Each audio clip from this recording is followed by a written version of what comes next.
All right, what is going on, guys? It is your boy Perry. Long time no see. Obviously, I was a part of the Red and Gold Standard podcast for a long time. Had a lot of school and stuff going on with that, but now I am back doing my own weekly show called Perry's Points. Kind of about an hour long or so. We're going to talk all things football, all things 49ers, and really just everything going on with the team, you guys. It's the first day, or it's the official first day of the NFL new year for free agency, offseason moves, all the things of that nature, and it is really exciting, you guys. I honestly cannot wait to see what else the Niners have in store for us. They've already done a lot of crazy things that I was kind of expecting, I would say, but otherwise, for the most part, not so much. I mean, come on, let's start with Trent Williams, you guys. I didn't think that, well, let's say this. I thought they were going to re-sign him. It was we kind of knew it was going to happen, but for 6 years, what, $138 million? I mean, he reset the market by a mile. And I saw that really funny picture where it was like he got like $0.01 more or something like that over David Bakhtiari, the tackle for the Packers. So when you see something like that, it's like, okay, that seems very petty to say the least, but man, you guys, I'm really excited Trent Williams got re-signed. He is arguably the best tackle in the game. And regardless of if they keep Jimmy Garoppolo, regardless if they draft a rookie or go after Deshaun Watson, whatever it may be, you cannot let a cornerstone tackle just walk. They don't grow on trees. They could have got a decent one in the draft this year, like Rashawn Slater, maybe trade up for a good tackle or trade back for another tackle, Samuel Cosme, Elijah Vera Tucker. They could have done anything, but John Lynch and Parag Maratte somehow made this work, and they were able to bring back Trent Williams and still have about $15 million in cap space remaining as of now. As far as I saw, the Niners just released Marquise Goodwin, which saves them $4.5 million. But I don't know if the $15 million that's being accounted for now is already being counted towards that. But in any event, the Niners have about $15 million in salary cap, it seems like. And it's really exciting, you guys. It is absolutely exciting. They knocked down the biggest piece of the offseason so far, and that's Trent Williams. Again, best tackle in the game. It is what it is. I mean, I don't care that he's 33 years old. I don't care that it's a huge contract. That's kind of the price you pay for a really good tackle. You know what I mean, guys? It's like going from Trent Williams to like a rookie or just a backup or Sean Coleman, for example. It's like it's incomparable to say the least. And Trent Williams, one of the best in the game, fantastic move through and through. He'll be the cornerstone tackle for the next 5 to 6 years, depending on how his health goes, depending on how salary cap goes and things of that nature. And it's really exciting, guys. I think that having Trent Williams means that the left side of the quarterback, whoever it is going to be safe.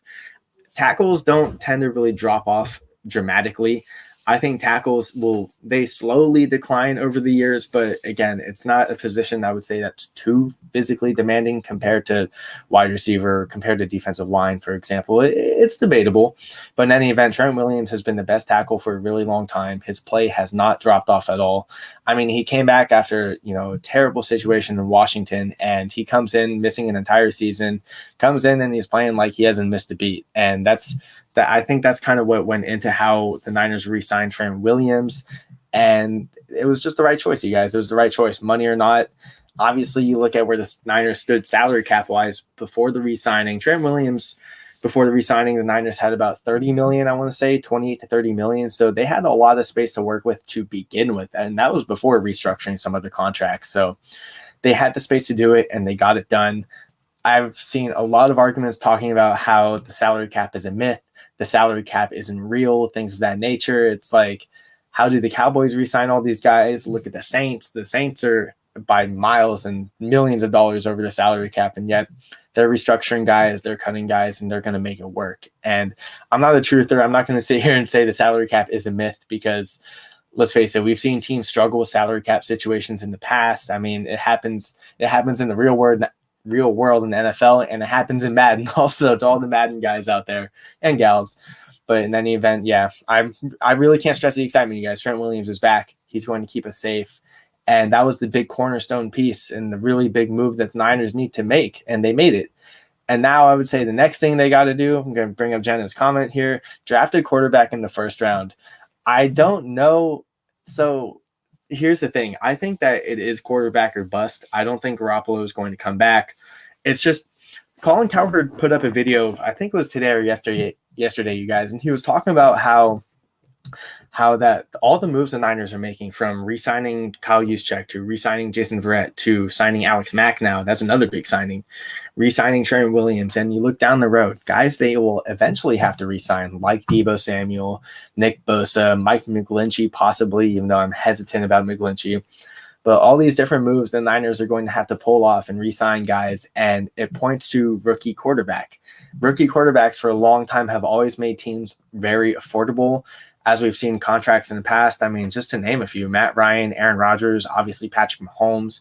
Tom Brady tends to take pay cuts, but he's still paid a decent amount of money. So all in all, quarterbacks who breach their rookie contract and just get past that and tend to stick with their team get a lot of money, you guys. They get a ton of money. And everyone's favorite Grant Cohn on 49ers Twitter talk about how quarterbacks who make over 13% of the team's salary cap either don't win or won't make the Super Bowl. I mean, I don't know. We know Grant Cohn. That is extremely subjective to say the least. But I will say that quarterbacks get expensive. That's the bottom line. And it's pointing to the Niners drafting a rookie quarterback. And we look at the list right now. I don't think the Niners will get Trevor Lawrence by all means if the Jags somehow mess up and take Zach Wilson. And Zach Wilson's really good. But if they somehow take Zach Wilson or Justin Fields or whatever it may be, I mean, that would be the impossible. But let's face it right now. Trevor Lawrence will get drafted. Zach Wilson will most likely get drafted by the Jets, so long as the Niners don't trade up to the 3 pick with the Jets, or the 2 pick. I mean, they don't move up there. So we look at Trevor Lawrence and Zach Wilson are gone. We look at Justin Fields. Justin Fields' draft stock has been sliding a lot lately, and that's kind of where the Niners have been. They've been kind of pinpointing at Justin Fields based off of Kyle Shanahan's history and time spent with the quarterback collective. That's his his quarterback training camp, working with all the draft prospects, and he gets to work with himself, obviously, Sean McVay, the Mike and Matt LaFleur, his dad, all kinds of just quarterback and offensive gurus that are a part of his quarterback collective he gets to work with. And we've seen the Justin Fields to Niners links. I think it'll take a trade up to get Justin Fields, but nonetheless, Justin Fields has been linked to him. Trey Lance, that's another one where a lot of people have been saying that Trey Lance may not even make it past the 10th pick. We're looking at, again, the Jags are going to take a quarterback. The Jets are going to take a quarterback. I'm going to rule out the Falcons. I don't think the Falcons will take a quarterback.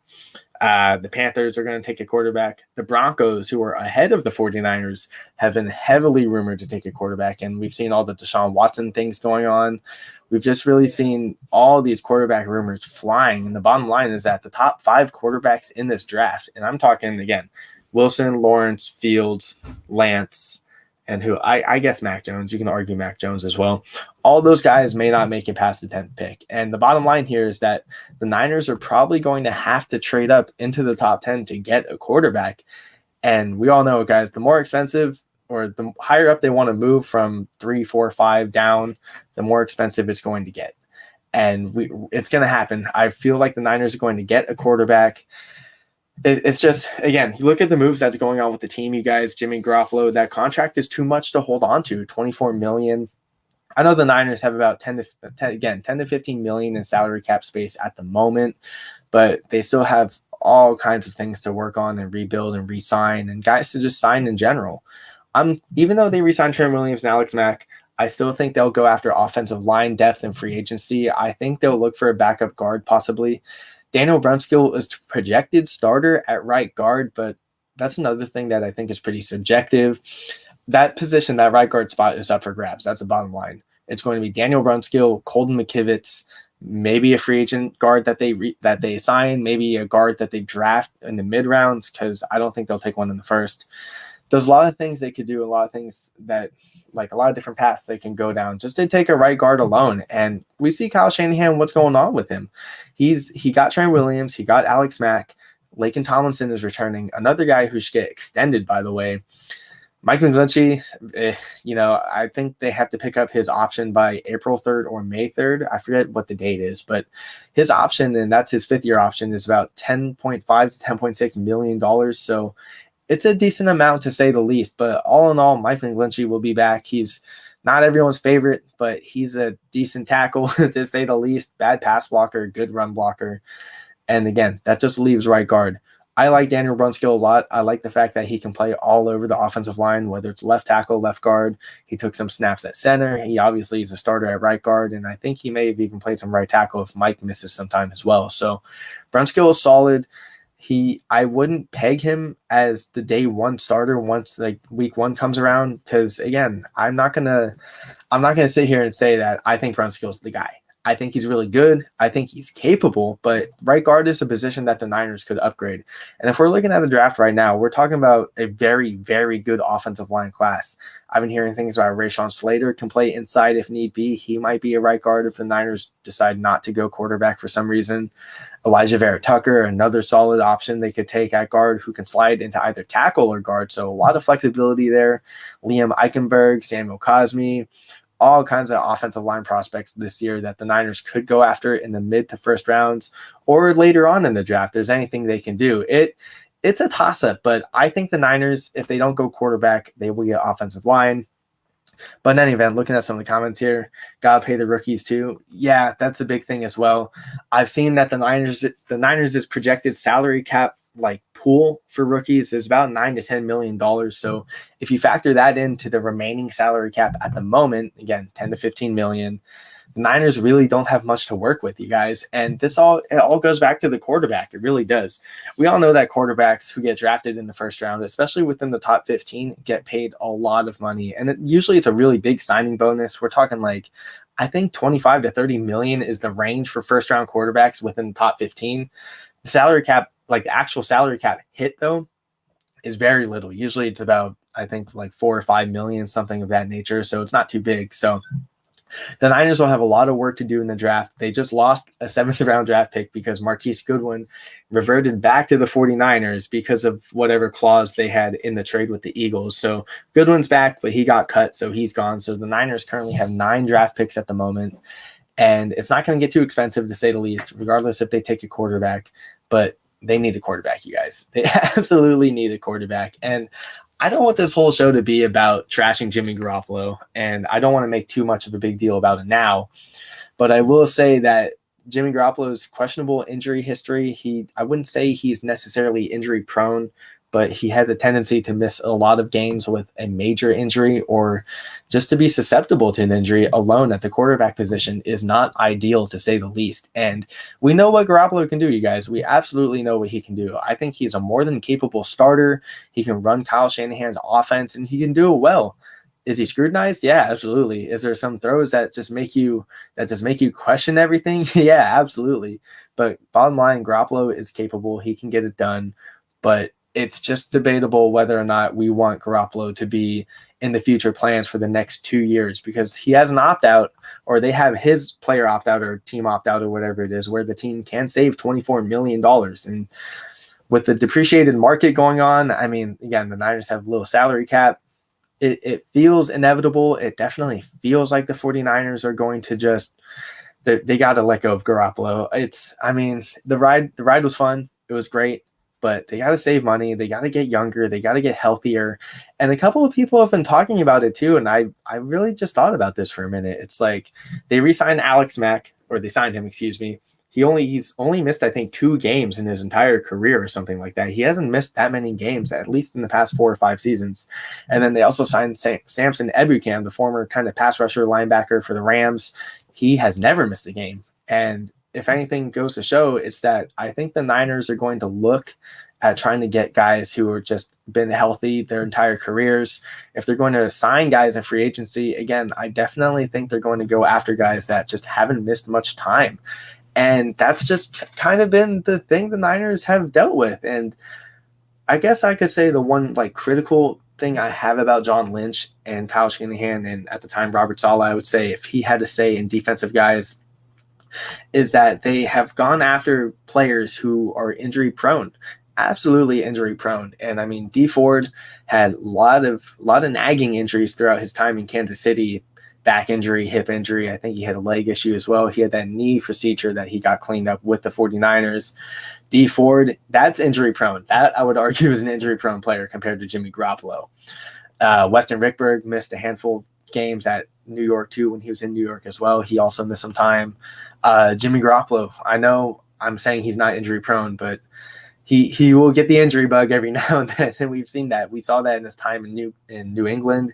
He got a pretty nasty concussion. I think he missed a couple of days. He had a sprained AC joint in his throwing shoulder. He missed 4 games where Jacoby Brissett had to come in. And that was when Tom Brady, I think, was out with the suspension for 4 games as well. So it seems like the Niners have just had this tendency of getting guys that are just injury prone. And not to knock Jimmy Ward, and I absolutely love Jimmy Ward, but that re-sign was really something. I mean, he got a deal that I think he deserves. It's a fair contract, but it's another risk that Jimmy Ward's another guy that's injury prone, right? So they give him that big contract, and you got to bank on him being healthy, and he was healthy this past season somehow.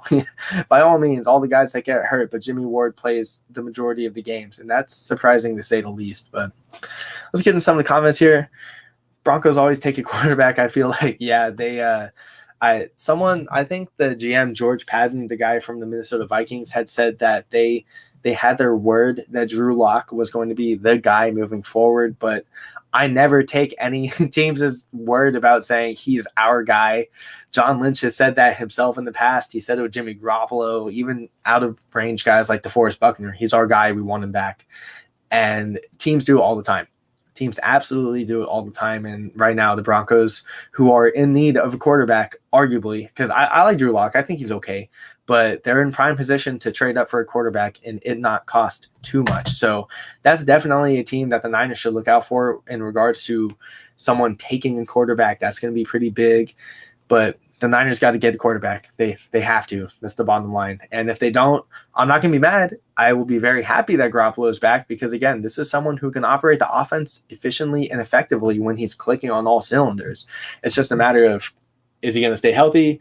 And is he clicking on all cylinders? And we've seen him come back. He had that really great stat line coming back after turnovers where it was like he has led an offensive drive for a touchdown in almost every possession he's had after a turnover, which is good or bad depending on how you look at it. But Garoppolo is capable, but it's time to get younger, it's time to get cheaper, and it's time to get a quarterback with more upside. Absolutely. Hung Fat, how you doing? Hung Fat is a regular of the weekly show that Matt and Zach do. They do Niners news. They also do the draft show. They do all kinds of Niners news every day, week in and week out. They've been on top of it since day one. Hung Fat, he's a regular. Man, it's good seeing you, Hung. Absolutely good seeing you, bro. But yeah, kind of just back to some main points. People are talking about St. Patrick's Day. It doesn't even feel like St. Patrick's Day. You know, I mean, it's a new league year. And with the coronavirus and everything going on, it's hard to fathom. It's just really hard to fathom what's been going on to begin with. But the new league year is here. It's football time. It's time that the Niners are finally getting stuff done. And yeah, Hung said here, get Grant Cohn on the show.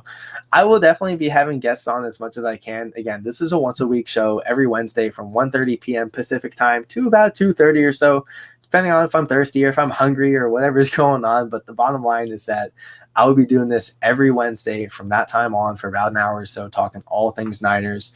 And it's kind of lucky that I'm kind of lucky. I think I debuted the show at the right time. The new league year is open. All kinds of Niners news going on, you guys. Drop it in the comments right now for the people watching. Let me know what's been your favorite move so far. I would say personally Trent Williams. I know that's kind of how I opened the show with, but he got the bag. And he deserved it. But all kinds of moves the Niners have done already. And it doesn't even have to be a signing. It can be a restructure. It's restructuring guys like Dee Ford and Weston Rickberg to save money. And I know that Dee Ford, that's a lot of scrutiny with him, whether he's going to even play or not because of how bad his injuries have been. But big restructure, really important restructure, saved the team a lot of money. Weston Rickberg restructured before he likely retires, has saved the Niners about 10 to 15 million in salary cap space off those restructures alone, and those are huge. But aside from that, you guys, Jason Verrett back, 1 year, $5.5 million with some incentive upside. I like that. I think Jason Verrett will be the CB1 moving forward. That's another position I think the Niners may possibly address in the draft is cornerback. It's a good year. It's a good year to take cornerbacks, you guys. I'm talking J.C. Horn, Patrick Surtain, Caleb Farley, Eric Stokes, who just ran a 4.25 40, by the way. Eric Stokes is blazing fast, probably a first-round prospect.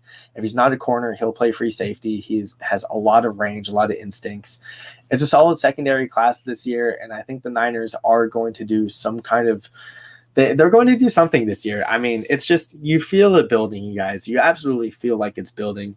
And a lot of people are talking about how now that they resigned or they signed Mac, I keep saying resigned. Now that they signed Mac, they re-signed Trent Williams, they re-signed Jason Verrett, Kyle Juszczyk, and more upcoming moves. It feels like the Niners don't really have any. They don't have really any true needs. And again, I talked about right guard. The Niners could use a right guard, I think, but I wouldn't say that's like when we're talking about needs, I'm talking about like something the team desperately needs. And if we take quarterback aside, we look at every other position group from defensive end to linebacker to corner to O-line, etc. The Niners, I would say, are pretty set, you guys. I think they're not looking too bad. Again, right guard, if we're getting really nitpicky, right guard, I would say, is probably the position number one the team should likely address. I think just with the way the league is shifting, offensive line play has just been vital. It's been key. Teams have kind of been getting away with bad defenses or so-so defenses over the years already.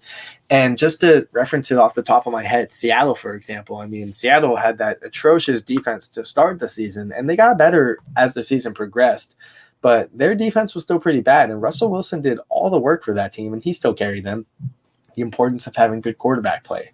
And I guess the point I'm trying to make here is that I think this draft process, if the Niners don't trade their first round pick for, hopefully, Deshaun Watson, or if they don't trade up for a quarterback, I think they will still go after an offensive playmaker or just an offensive piece in general. It's kind of crazy to say the least. And when you guys look at this offensive draft class, and we can talk playmakers for a bit here, when we're talking about playmakers, we are talking about some insane talent. Jamar Chase, Devontae Smith, Jalen Waddell, Tylan Wallace, Rashad Bateman, Kyle Pitts, Pat Freiermuth. Looking at running backs, Najee Harris, Puka Williams, Travis Etienne. There's just all kinds of offensive playmakers that could just make a difference for this team. And I'm not saying that the Niners will draft a receiver or a tight end or a running back. That doesn't seem like that's in their intention. But again, the Niners haven't failed to surprise us with drafts over the years. I mean, outside of Nick Bosa, I mean, we kind of expected that. But the Mike McGlinchey pick, for example, I don't think anyone really expected them to go after Mike McGlinchey up until draft day or the day before, where Adam Schefter and all those guys were really dropping reports that the Niners were going to take a tackle. Solomon Thomas in their first draft and Reuben Foster. Those are another couple moves that I think really shocked people, to say the least. And that's not to say at the time Solomon Thomas was good or bad, but I didn't think the Niners were necessarily going to go after Solomon Thomas and then trade back for Reuben Foster. That was something that surprised me, to say the least. And then this past draft class, I thought was absolutely solid. I mean, Javon Kinlaw was really good. Brandon Ayuk was really, really good. He looks like a star wide receiver in the making. The Niners they haven't failed to surprise us, you guys. I mean, they've traded back into the first round 3 or the 4 years Lynch has been in, if I'm not mistaken. They've made all kinds of draft day moves, whether it's first round moves, second, third, fourth. I know they've tended to trade their second round picks for guys like Dee Ford and Jimmy Garoppolo. So if you don't look at the guys they traded for and you just look at the trade in general, we can tell that the Niners and John Lynch make a ton of moves. And I wouldn't even say that John Lynch is behind a lot of the moves. I think it's Kyle Shanahan. I mean, it's his offense. We know how he is. I think he's a really stubborn guy who just wants to get the guys he wants and he desires. And he's going to do that. I think he's absolutely going to do that. And again, when we're talking offensive playmakers, if the Niners decide to keep Garoppolo, or who knows, maybe they take a quarterback in the second round. There's some decent quarterbacks in the second round of this draft class as well. I personally like Jamie Newman. I think Jamie Newman is really good. If they want to go way back, Ian Book is okay. Project guy. There's all kinds of quarterbacks that the Niners could go after if they decide not to go first round. And if they do decide to go offensive playmaker in the first round, I think we'll see something crazy. I don't think the Niners would want to trade up in the first round for any offensive playmaker that isn't a quarterback. If they decide to go after a guy like Kyle Pitts if he falls, or Jalen Waddell if he decides to fall, or Rashad Bateman, Kadarius Toney, all kinds of wide receivers, if the Niners decide to go that route, I think that's what we'll see. What we'll see the team do. I still think defense in the first round, outside of quarterback overall, is a priority. Cornerback, if they decide to do defensive end again, for a lot of people, a lot of people didn't like defensive end, I would say, to begin with, but I think a lot of fans and a lot of the people in the community are really opening up to it right now. Kawhi Pay, Aziz Ojolari, Joseph Osai, Jalen Phillips. There's all kinds of good defensive end talent that's going on right now for the Niners that they could get. And this is the first draft, I would say, in a really long time that I think we don't know what they're going to do. And I mean, that's a lot of things in general. I think we've never really known what the Niners are going to do on the draft. They've always been pretty quiet about who they're going to pick up until draft day and up until Adam Schefter somehow finds out. But again, after DeForest Buckner was traded last year, I think we expected defensive line to be the pick. I think I picked 12 or 13 that they got from the Colts, wound up being Javon Kinlaw. I will say that I didn't expect the Niners to trade back up into the first round for Brandon Ayuk, but they did that. Solomon Thomas, Reuben Foster, didn't expect that. Mike McGlinchey didn't expect that until draft day. Nick Bosa was the only one we kind of really knew about, more or less. But they don't cease to amaze us, you guys. And I wouldn't be surprised if offense was the pick. I wouldn't be surprised if defense was the pick. I wouldn't be surprised if they traded up for a quarterback. I wouldn't be surprised if they traded back for anything. Now that the Niners have kind of lost their 7th round pick, which isn't a big deal, but to some teams it could be. I wouldn't be surprised if the 49ers decide to trade back from pick 12, maybe get into the 19 to 25 range, try and get another early day 2 pick, maybe another 2nd round pick or 3rd round pick, whatever they want to do. The door is wide open. It just depends on the value of the quarterbacks and how they fall. Again, I think it's going to really depend on what happens with Deshaun Watson. Obviously, the big news today has been Deshaun Watson's sexual abuse allegations that have come out, according to the Houston lawyer, Tony Busby, I believe is his name. And whatever happened at the massage parlor he went to, that's not my business to really know. I don't understand it too much, if I'm not mistaken. It's just a weird situation, you guys. It's absolutely a weird situation. And I'm not one to say that victims are lying. It's really hard to say that a victim lies. And I mean, we see that with athletes in general through all sports. We see that where the victims come out and then the reports come out that it was true or it happened or something happened. And I'm not saying Deshaun Watson did it. I'm not saying he didn't do it. I'm just saying that we really don't know what happened with him, you guys. And I've seen a lot of people already speculating that Deshaun Watson's innocent. He didn't do any of this. He's a free man, It's tough, you guys. It's absolutely really tough to talk about. And when we talk about Deshaun Watson, too, we're talking about like a standout community guy. I know he's done a lot for the Houston area. I think he did quite a bit for the flood relief as well. He's always donated to churches, or not churches, but the shelters or whatever organization he's helping out at the time. And Deshaun Watson has just been a standout human being. And by all means, I don't know him personally, and I'm sure none of us do, but he's a good guy. He's absolutely a good guy. And I think to see these rumors come out, just to see everything that's going on with Deshaun Watson, to see everything that's going on with the 49ers, with the Texans, all the trade rumors, everything that's just been happening, it's surprising. It is absolutely surprising. And I think the timing is it's weirdly convenient that the John McClain Texans beat writer report comes out that he's expecting the Texans to trade Watson at some point. We also saw people talking about, I think it was Rich Eisen, on his show, he was interviewing Michael Lombardi, the writer for The Athletic, and he was talking about how Deshaun Watson doesn't want to go to the Dolphins. He doesn't want to go to the Jets. He wants to go to either the Broncos or the 49ers. I believe that. That is something I truly believe in. I'm not one to really take a reporter's word unless it's Adam Schefter, it's Ian Rappaport. Those are really the only 2 main guys, and Josina Anderson as well. Very, very few national reporters out there that I could really trust, to say the least. And for some reason, I'm really biting on Michael Lombardi's word. It's the 49ers, it's the Broncos, it's the Texans, it's just quarterbacks, the quarterback carousel left and right. And it's just crazy. It's really crazy. And I think it's pretty clear that Deshaun Watson wants out. All offseason, we've just seen him absolutely been demanding a trade, wanting out.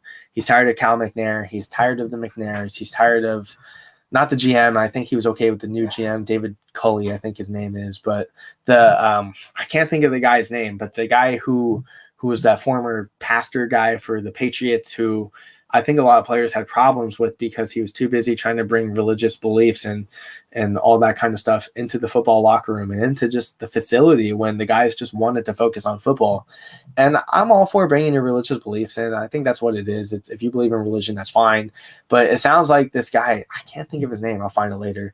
It sounds like this guy was just really getting in the way of really what the teams are trying to do, what the Patriots are trying to do, what the Texans have been trying to do.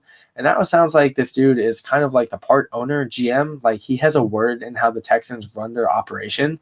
That is very odd to say the least. And I mean, we've heard all offseason long about how Deshaun Watson wants out, how the ownership isn't going to budge. That's kind of been the key thing I've noticed with this entire process is that the Texans aren't budging. They aren't even listening to trade offers. They aren't doing this. They aren't doing that. They don't even want to bother listening to what people and what teams have to say about what they want for Watson. It sounds like they're not even fielding trade calls.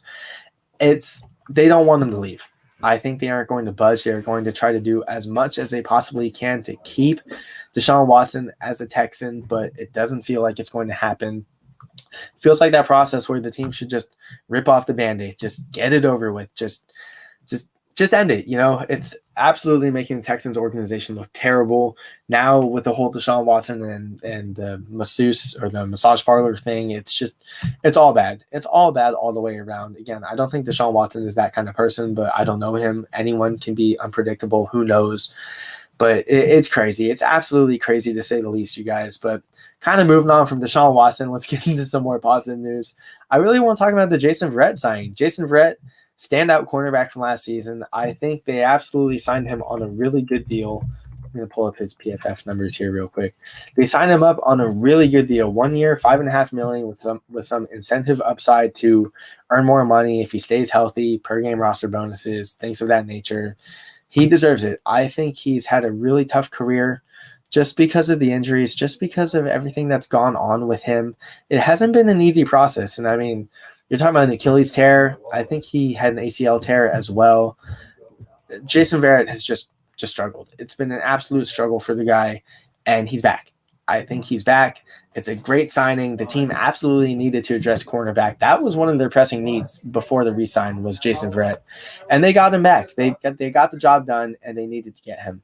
I still think they're going to address corner at some point in the draft, maybe not in the first round, but I think they'll get a corner at some point because this is another one of those injury-prone things I talked about you guys earlier. It's like with Jimmy Garoppolo, D Ford, Weston Rickberg, and now Jason Verrett, is that it's tough to bank on the guy being healthy. Is he going to stay healthy? That's a big toss-up to say the least. I think he can. It seems that once players who were injury-prone, I would say, get like a full season under their belt and really get their bodies reacclimated to the game, I think they'll be set moving forward. We kind of saw that with Jimmy Ward, where once Jimmy Ward got past his little injury history in the past 2 seasons, I don't think he's missed a game, or if he has, he hasn't missed it that many. So it's exciting. I think it's really exciting that Jason Verrett is back. It was the move the team, I think, had to make, though.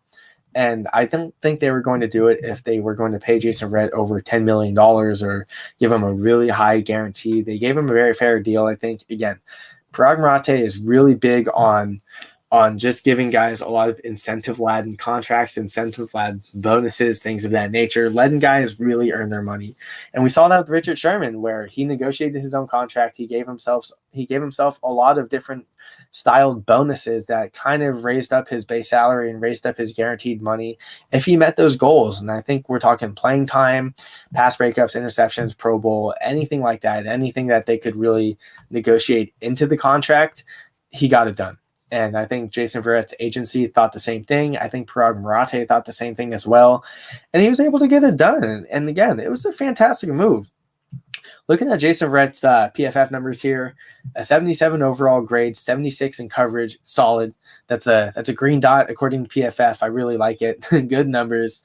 Let's see. He was targeted 63 times, only allowed 43 catches, 382 yards, a touchdown, got 2 interceptions, only a couple penalties, 6 pass breakups. So Jason Verrett had a really solid bounce back year. He had a really good year. And this is one of those guys where if Alex Smith hadn't suffered that gruesome and tragic injury, I think Jason Verrett would have been comeback player of the year. And I think he was one of those forgotten about players in the entire league where it's like, okay, we know he's active. We know he's here. I think he's going to get hurt again, and I think that was kind of the noise that was made around the league and just around the community. And yet he played. He played. He didn't miss much time. He got out there. He balled out, and he got the money that he deserved. And I think he's the guy. And kind of just breaking down the little more nitty gritty part of the team, the Niners, I think, have been slowly scheming away from the Seattle 4-3 cover 3 scheme where they've been coveting a lot of long, tall, lanky cornerbacks like Ahkello Witherspoon, for example, 6'3", kind of skinny, really long.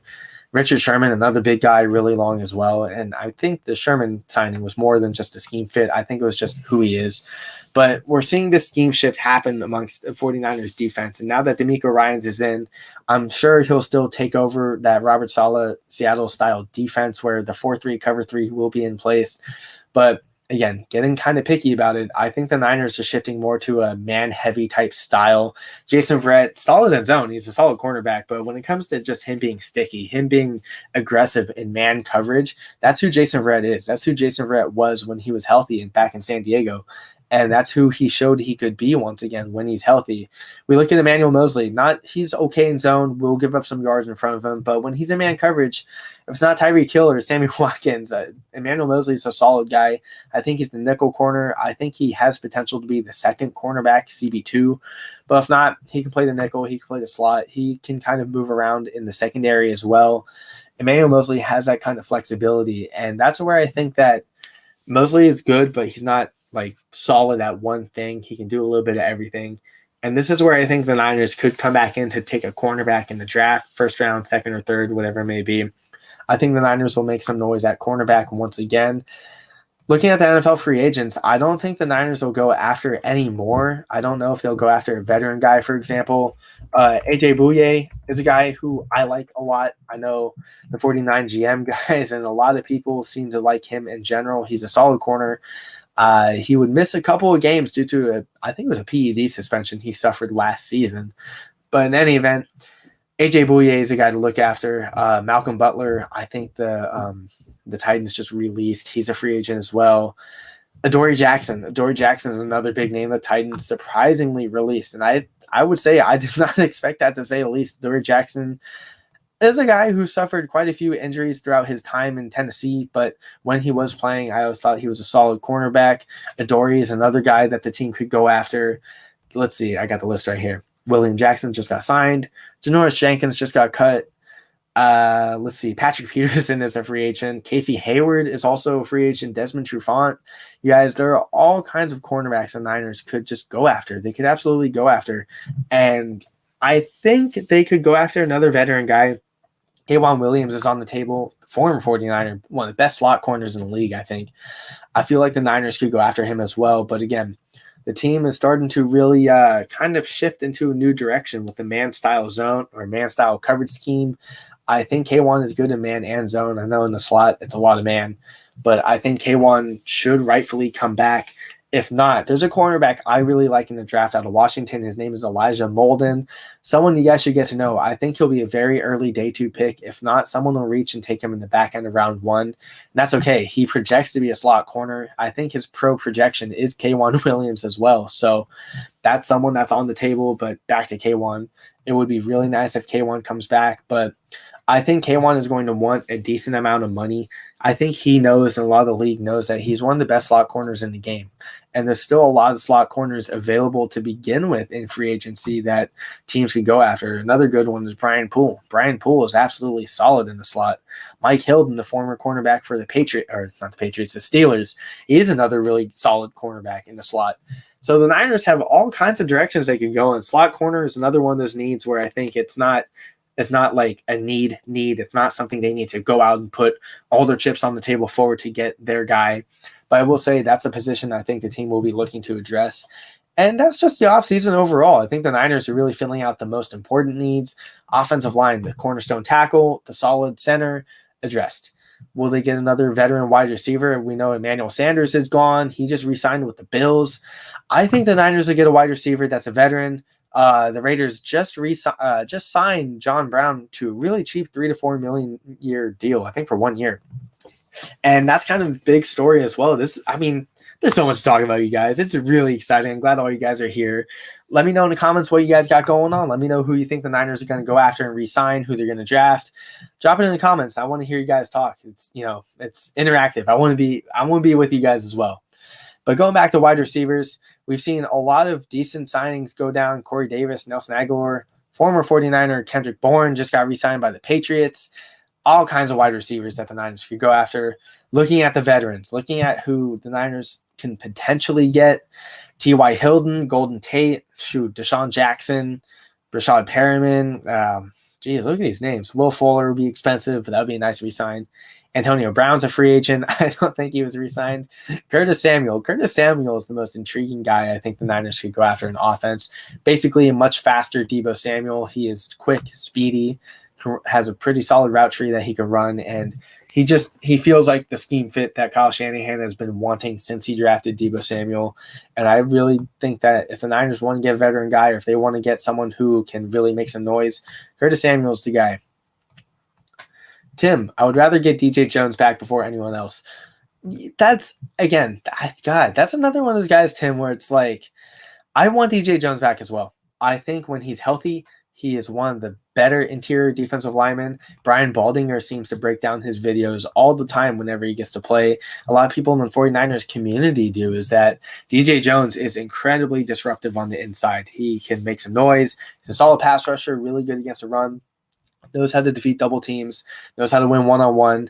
And it's like DJ Jones is like, this might be a bad comparison, but he's like a really like a super poor man's Aaron Donald. You know what I mean? He's just disruptive. He never seems to lose his blocks, or even when he does, he still stays with the play and still finishes somehow. And that's, yeah, Tim, I agree. Pressure up the middle is key. That was the big thing with DeForest Buckner when the Niners had him, was that Buckner was just wrecking havoc on all fronts. And you can credit a lot of that to when Dee Ford was playing, and when Nick Bosa was playing, and when Eric Armstead was playing as well. Obviously, Eric Armstead, I'm not going to give him any handicap, anything like that. Eric Armstead needs to have a good year. He's getting the money. I know that all the injuries really hindered his overall level of play because he had to play edge. That's his weakest position, is playing on the outside. Also having to play against a lot of double teams. Eric Armstead was just getting eaten up left and right, and I'm not going to blame him. Eric Armstead isn't an Aaron Donald. He isn't a prime J.J. Watt. He's not a guy that's going to go out there and split double teams every single rep or sack the guy every single rep. But when everything else is clicking, he's very disruptive, and that's my favorite word, disruptive. He's just a solid player overall, you guys, and Eric Armstead's good, but I say that the Niners do need some help, or they need some depth on that defensive line. DJ Jones is one of those guys, again, and I can't stress how really underrated and important DJ Jones was to the team when he played. And I know over his time he had a lot of nagging leg, hamstring, and ankle injuries that kind of hindered his playing time, but when he was out there, we knew it. We absolutely knew it. And DJ Jones is a guy to bring back. I think he's someone who, if he's not seeking a lot of money, if he's seeking a fair 1 to 2 year deal, maybe I'm thinking DJ Jones would probably get in the $3 to $6 million total, like $6 million total on his contract. That seems like the type of money he'll get, 10 at the max, maybe with incentives, which is why I think DJ Jones would be willing to come back, is that he's a hometown guy. He grew with the team. He developed with the team. The team knows him. He knows the team. And if they want to bring back some depth, bring back a guy with a lot of upside, I think DJ Jones is the guy. Armstead actually had a better 19 over Buckner. Yeah, I think so too. I think if you don't just look at sack totals, if you look at pressure rate, if you look at everything he was doing in his one-on-one matchups, Eric Armstead was incredibly disruptive. Eric Armstead got the job done. And again, a lot of that benefits from having Nick Bosa, having Dee Ford healthy, having DeForest Buckner, obviously. Eric Armstead is definitely not a victim, but he's a winner with circumstance. When everything is clicking, when he has his guys up on that defensive line, everything is firing on all cylinders, everyone's healthy, I think Eric Armstead is one of the better defensive tackles in the league. And Armstead was winning a lot of his one-on-one matchups on the inside. DeForest Buckner at the time was eating a ton of double teams, so Buckner couldn't necessarily get the numbers that people want to see, like sacks and TFLs and whatnot. But the guy who was cleaning all that stuff up was Eric Armstead. So Eric Armstead is the guy. I think he'll have a better year, assuming everyone can stay healthy. But yeah, back to DJ Jones. I think DJ Jones should rightfully come back. I think he will possibly come back. It kind of depends on what the Niners are going to do. Obviously, I think he'll come back if the Niners decide to go defensive line in the draft. I think that if the Niners are going to commit to defensive line, I think they have to do it. They really have to go all in once again. And I'm not talking about trading for a guy like D Ford or trading for another defensive lineman, but I'm just talking about going after guys who can be disruptive and be effective. I saw, let's see, who did I see the Niners linked to? There's someone I saw them linked to. Ah, man, I can't find it. There's a defensive end they were linked to. I forgot who it was. But the point being, though, is that the Niners should absolutely go after defensive line once again, whether it's in the draft, whether it's free agency, rebuild that depth. I think if the Niners are going to piss off the fan base in the draft this year, they're going to take a defensive lineman in the first round once again. And if that's the case, it'll be defensive end. I think they'll kick Armstead back on the inside where he could really eat. Let Kinlaw kind of play that Buckner role and let Nick Bosa and whoever the defensive end, whether that's Ojulari, whether that's Joseph Osai, Jalen Phillips, Kawhi Pay if he falls, it's going to be someone. And I think if they're going to find that someone, I think they're going to find someone in a D Ford type role. And they're not role, like a mold. D Ford, not that big, long dude, athletic though, very quick off the edge, really good release, very good with his hands. He has a lot of bend. I think that's the guy the Niners, that's like the type of guy I think the Niners will absolutely be wanting to go after. And if we're talking about the draft, we're talking about guys with good bend. Kawhi Pay is one of them. It's going to be all the guys I name. Kawhi Pay is solid. Ojulari, he's got good bend, but I think he's more of a power dude, in my opinion. Ojulari is just strong. He's just a strong physical freak. Jalen Phillips has good bend as well. Let's see. Greg Rousseau, that's another guy I like if the Niners decide to trade back. But it depends. It depends if the Niners trade back in the draft, because if they do that, they should go defensive line or corner, something on defense, but they can't take one of those defensive linemen at pick 12, not this year. If they go cornerback, that'll make sense, but if they decide to do quarterback, they just got to go all in if they're going to decide to take someone. Speed rusher free agency. Yeah, Samson Ebicam. That'll be the third round guy. That's definitely another guy I think is in the D Ford mold. They gave him a pretty decent contract. I think 2 years, 10 to 14 million, about 5 or 6 guaranteed. So he got a good deal. I thought that was a pretty fair signing. He's a third round guy though, Tim. I think if they're going to try and find that rotation at the defensive end outside of Nick Bosa. And if they do, Ebicam is going to be the third round or the third down guy. He will have specific pass rushing roles. They gave him a decent contract for a rotational guy, but I think they signed him with the intention that he's going to have a lot of upside. And again, on this defensive line, if everyone can stay healthy, if everyone can just hit on all cylinders, Ebicam can be a 5 to 7 sack guy. And I don't think we'll be looking at him for sack totals. I think we'll be looking at him for pressure. And that was the biggest debate and the biggest argument a long time ago, it feels like, was that DeForest Buckner and that entire defensive line before Bosa and before Ford, they were getting pressure. I thought the line was getting a lot of pressure. They just weren't getting sacks. And that's kind of what it is now. I think last season, the sack totals weren't there because Bosa was out, because Ford was out. Excuse me. They were out, but the Niners still got a lot of pressure. They were getting a good amount of pressure. Just guys weren't finishing. And that's the thing that the Niners are going to be looking for this year is finishing. They're going to be looking for finishers. So that's why I don't really rule them out as getting a pass rusher in the first round or in the second round if need be. I know Matt in our Niners Hive group chat really talked about how if the Niners are going to go edge, they should definitely do it day 2. Stewart, my man, my draft guy, will be coming out with a mock draft soon enough. He's another guy who was talking about defensive end early on in the second round if the Niners decide to go that route. There's still first round talent. There's still a lot of second round talent. But if the Niners go edge, I really think they should trade back or do day 2. This draft doesn't really have that many blue chip guys, I would say. And I'm talking about cornerstone blue chip guys. And we don't look at quarterback specifically. We look at receivers and everything else. Shoot. Jamar Chase, Devontae Smith, I think you could argue are blue chip guys. The offensive linemen, half the first round offensive line class is first round guys. Rashawn Slater, Penei Sewell, Christian Darrisaw, Elijah Vera Tucker, arguably you can say is a blue chip guy. So the Niners have all kinds of positions they could address, but really it's really up to their 12th pick. I think Kyle Pitts, their blue chip guy. I'd say you really look at where the Niners are drafting, the 12th pick overall.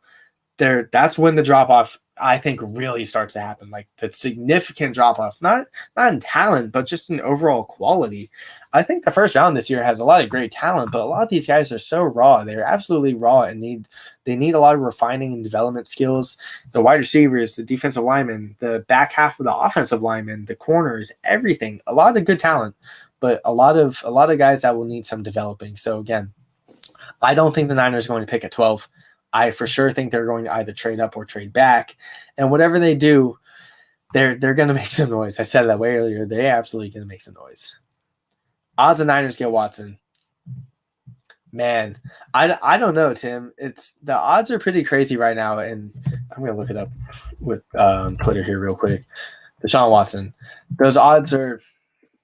I think they're still a big playmaker or a big player into the Deshaun Watson sweepstakes, but again, it depends. I mean, all this sexual assault stuff is absolutely crazy. It's crazy what's going on with Deshaun Watson, and I think that's just big headline news right now. It's absolutely big headline news that Deshaun Watson is now all of a sudden a sexual assault type person where not once has this come out at all. And I don't really understand like when all this stuff happened. I don't know if it happened this past season or the season before or whatever it may be, but I don't want to start any conspiracies. I don't want to start any rumors. I'm not that kind of person. It's just the timing. I can't really stress how crazy the timing is of all this happening, and this is what makes it so crazy in debate is, see, I have a report up right here where it says that, now I'm not going to get too graphic with this, but it says that Deshaun Watson reportedly asked for favors when he went to the massage parlor. I'm not going to get specific, but he's asking for favors. The masseuse was saying no, but he kept insisting and this and that, and sounds typical of this kind of stuff that was happening, but it's not true. Fake news, absolutely fake news. It's not my preferred term, but I don't believe it. I don't believe it one bit. Matt, what's going on, my man? Good seeing you. What are you doing? Caught me in the last 10 minutes of my show. Good seeing you, Matt. How you doing? Just talking some Deshaun Watson right now, but I don't believe it. It's not true. I don't buy into it for 1 second. We'll wait to see till all the reports come out, but no. And this is what gets me, you guys. This is what absolutely just baffles me is the fact that this lawyer, Tony Busby, is neighbors with the Texans owner, Cal McNair. He's neighbors with them, longtime friends, apparently. He's been working with the Texans or just knows people in the Texans organization. And I mean, come on. When you're a neighbor and reportedly a friend of the actual owner of the organization, total BS, absolutely BS. And I mean, the timing, it's just the timing of this is so weird. Like, this report comes out on the first day of the new year of NFL free agency, the first day, and before the draft, before anything else. And literally the night before, it's of course when Rich Eisen on the show was talking about how Deshaun Watson has only two preferred destinations, which is Denver and San Francisco. The timing is absolutely unbelievable. And again, you look at the background of the lawyer. I mean, Matt, I hope you're here, man. I'm going to reference you once again, name drop. Matt in our group chat was talking about how the lawyer on Instagram, and I didn't see the comments. I only read a couple. I only saw a couple. Was the lawyer was literally attacking people and going at people and saying, you're an idiot and you're talking all this and that. And, I mean, talk about unprofessional. I expect anything less out of, political people from Texas, not to get too political, but for those kind of comments to come out from a lawyer talking mad trash to people on social media, saying, people just commenting on the situation saying, oh, you're trash and this and that, coming from the lawyer. It's like, dude, you're a lawyer. I don't know if he's a civil suit lawyer or whatever it may be. The whole case wasn't even filed until earlier on, about an hour or two ago anyways. So the timing is weird. It's this guy's background that just has me like thinking like, come on, you're kidding. Like, all this stuff happening, this now I'm starting conspiracies. Nah, it's the timing is bad. And again, ambulance chaser. Yeah, he wants that bank, Tim. I think this lawyer is just looking for the money. Danny, yeah, not true. Absolutely not true at all. See, Nike says they just got DJ Jones back. I'm going to search up his name and let's see what's going on here. If they did get DJ Jones back, I'm really excited. I think that's a fantastic re-sign. Tim was all over that. Let's see. The Niners are re-signing defensive tackle DJ Jones and he gets a 1-year deal. Yeah, there it is. DJ Jones just got re-signed. Look at that. I really think the Niners like to bring back guys that have a lot of upside, even with a little bit of injury history. And I'm going to subtract Jimmy Garoppolo. You look at Rick Berg, you look at Dee Ford, now you look at Jason Verrett, now you look at DJ Jones. Yeah, Tim, I know. It's exciting, bro. It's exciting. I think they like banking on the guys that have a lot of upside. I think that's just what the team likes. Any word on K'Waun Williams yet? No. As far as I know, no. I was talking about that earlier, Terry. I think that the Niners should get K'Waun Williams back. They kind of have the benefit of this class being really good, really good cornerback class, especially slot corners. There's a lot of guys who can play it. Stokes can play inside the slot if he need be. Elijah Molden, another big guy. I can't think of the names. There's a couple of really good corners in this class. But yeah, no word on K'Waun. Searching it up right now. See, some people talking about holding out hope for K'Waun. David Lombardi says, I think the Niners will be able to afford K'Waun. The question is, will they rather go to a 2021 draftee? David Lombardi was referencing the nickel corner Justin Coleman, who got re-signed for only $2 million. Very cheap, absolutely cheap deal. And Justin Coleman was one of the better nickel slot corners in the league. So it depends. I would like K'Waun back. I absolutely would like K'Waun back. Another guy with some nagging injuries, but a lot of upside. But I don't think the team really cares about that. I think they believe in their medical staff. I think they believe that they can really get guys back to full health and really get them playing at full capacity. And if they can do that, this team absolutely 100% has Super Bowl upside, regardless of the quarterback. And literally, guys, I can go on a whole other spiel, another hour just talking about this topic alone, but I'll just touch on it, maybe talk about it next week with a lot of other breaking news. I think the 49ers can absolutely make a deep playoff run once again, just based on the whole roster and based on health. Health is the big thing. I think we've seen Shanahan really prove that he can get the most out of every single offensive player at his disposal.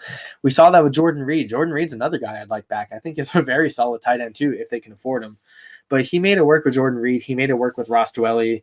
He turned Jeff Wilson Jr. into a bona fide, solid running back too.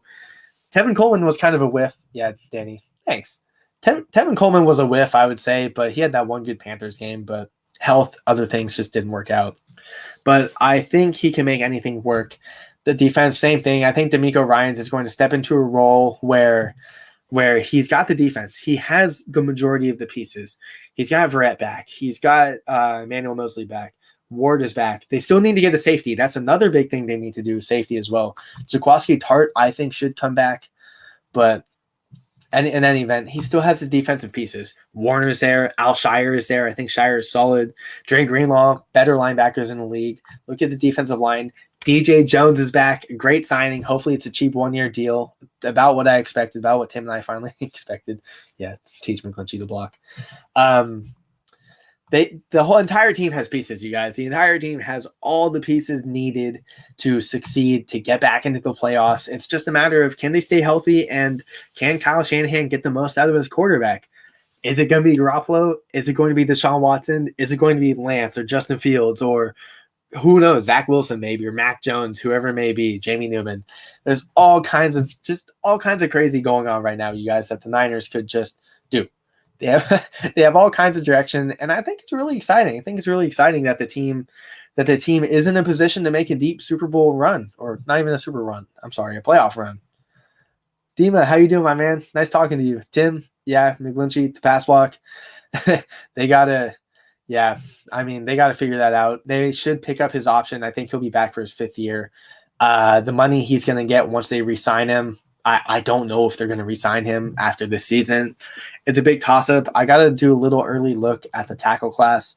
You know what I think the team could possibly do is they could possibly take a tackle in the 2nd or 3rd round with the intention of having him develop behind McGlinchey or whoever they want to grow him with, and just not pay McGlinchey, because I wouldn't give McGlinchey a big contract. I would absolutely not give him, half of what Trent Williams make. And I mean, tackles get paid no matter what. They are always going to make the money. They're always going to make the bank, but just not Mike McGlinchey. Absolutely not Mike McGlinchey. I don't know how I feel about that deal for Trent. It's a lot of money. It's absolutely a lot of money. And I think his salary cap hit this year is $15 million. So there's still some room to work with, but it sounds like that deal is going to exponentially grow over time. And I mean, that's expected. That's just kind of what's going on with the entire COVID situation, with the salary cap, with the market really as well. And just how you guys are mean. It's just everything going on with Trent Williams. It's a lot of money. It sounds like a lot. But this is the type of move I brought up earlier. This is the type of move you make if you're drafting a quarterback. I don't think the team could afford to keep Jimmy Garoppolo on his contract unless they restructure him. But the thing is if they restructure him, they will have to convert that money into a signing bonus or some type of guaranteed bonus that will be pushed down the road. And I know Garoppolo's only got two years left, but the bottom line is that if they restructure Garoppolo, that's just guaranteed money he's going to get, and they just got to start fresh. They absolutely got to start fresh at quarterback. So we need an additional receiver. Goyaba, I think so. I think the team could go after a wide receiver. I'm sorry. Quarterback's on my mind. I think they could go after a wide receiver. Not preferred in the first round. There's a lot of good first round talent, and if the Niners take a wide receiver in the first round, I honestly wouldn't mind that much. But that doesn't seem like the thing they're going to do. There's a lot of solid wide receiver talent in the second and third rounds. Tylan Wallace is a really good guy. Kadarius Toney, if he somehow slides, could be a day 2 pick early on. Amon Ra St. Brown, the guy out of USC, solid talent. I think that's another guy that they could go after. There's a lot of good wide receivers that the Niners will probably get day 2 or maybe even early day 3. They could do anything, guys. They could do absolutely anything they choose to do so, but it's exciting. Guys, thank you so much for listening. This was my first show. It was really nice to have all you guys on, all the comments. It's really nice to interact with you guys. It's really nice to talk 49ers football. It's been a lot of fun. It has absolutely been a lot of fun. I plan on doing this every Wednesday, California Pacific Standard Time, 1:30 to 2:30, about maybe give or take an hour, depending on all the news that's going on. Just want to give an hour, see how it goes, see how much breath I got in me. And I haven't talked Niners football outside of my group chat and guys on Twitter in a really long time. And I really wanted to get my voice out there and really interact with people in the chat and really just interact with people in general. And it's a lot of fun. It's a lot of fun to have all you guys on already. And I can't wait to get this thing kicked off more and more. I want to interact with you guys more and more. Definitely we'll be getting some guests on the show. All kinds of people I want to interact with. I know a couple of people way earlier talked about Grant Cohn. I know Grant Cohn is always willing to get his voice on any type of platform, no matter what he wants to do. So Grant Cohn is definitely an option. Some of the guys with 49 GM, a couple of them, Jason Aponte, Bay Kobe, Splash Cousin. I mean, I can name all these guys. A lot of name drops. Yeah, I know. Not Grant. Okay, Grant on. Grant's usually the guy you start with, and then you work your way up from there. But I'll be having people on the show. I'll be talking all things Niners, be kind of going on as the week progresses, seeing what I got written down, seeing what kind of news to break, things to talk about. I mean, we had our first breaking news, you guys, DJ Jones. I mean, it's a 1-year deal. Not much to get excited about, but it's still news. It's still a great signing. Kind of convenient that Tim and I were just talking about it. But in any event, I really hope to be interacting with you guys again. I will be back next Wednesday from 1:30 p.m. Pacific time to 2:30 or so. I'm already going 2 minutes over my projected hour, but really excited to talk Niners with you guys, talk all things football. Hopefully we've got even more upcoming news going on down the road. Hopefully more exciting signings and re-signings and trades, and hopefully some better Deshaun Watson news from a week on. So really nice talking 49ers football with you guys. Follow me on Twitter at Anthony R.M. Perry. ANTHONY, letters RMPERRY. I just got a new profile picture. It's Rick and Morty. Got it off Etsy. It was really cool, really fun profile picture. I was able to change it to. Thanks, Tim. I'm hoping you'll be there too. And everyone watching it, please, I really want to interact with you guys. This is a lot of fun. I can't wait to get going with you guys again. Talk Niners football, 1:30 to 2:30 p.m. Pacific time next week. Perry's Points. Catchy name, catchy show, and I'm looking forward to interacting with you guys and talking Niners next week. Have a good one.